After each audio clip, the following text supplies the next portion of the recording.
Go. Sammy Boy, Sevan, and PandaMan.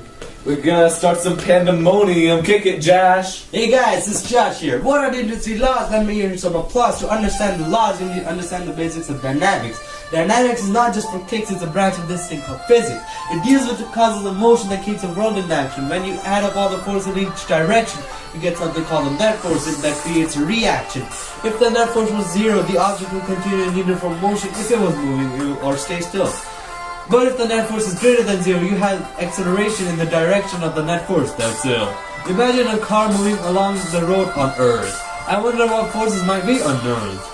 The most obvious force is gravitational force. All matter in the universe has a gravitational force. The gravitational force comes from a gravitational field, which is the space around matter in which other matter will be attracted. Okay, let's get back to our car before we go too far. It has gravitational force downward. You can write it as F with a subscript N and a vector on top of F, since force is a vector.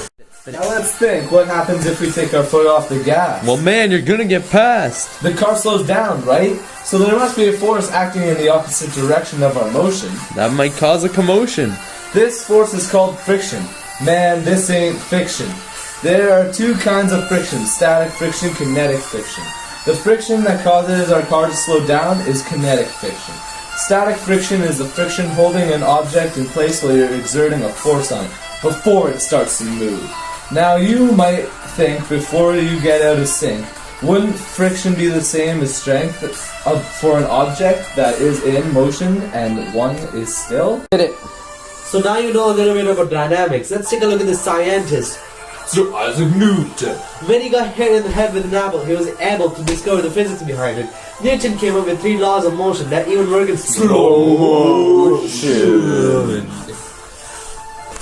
Newton's first law states that an object in uniform motion or at rest keeps same state of motion unless acted upon by a net force greater than zero. You might even call Newton a hero. Why do objects keep their state of rest in uniform motion? Because of the great devotion! Inertia is the reason, inertia is property, and everything that has mass. Newton's second law states that when a non-zero net force acts on an object, the object has an acceleration to a destination in the direction of the net force. The acceleration is directly proportional to the net force and inversely proportional to the mass of the object. This law is not just theory like the first law. This law has a formula to calculate the net force. F net equals ma, or F equals ma for short! For Newton's third law, we need to consider the forces acting in pairs in the third law. When one object acts on another object with a force, the second object acts on the first one with a force that is equal in magnitude but is opposite in direction. The third law can also be called the action-reaction law.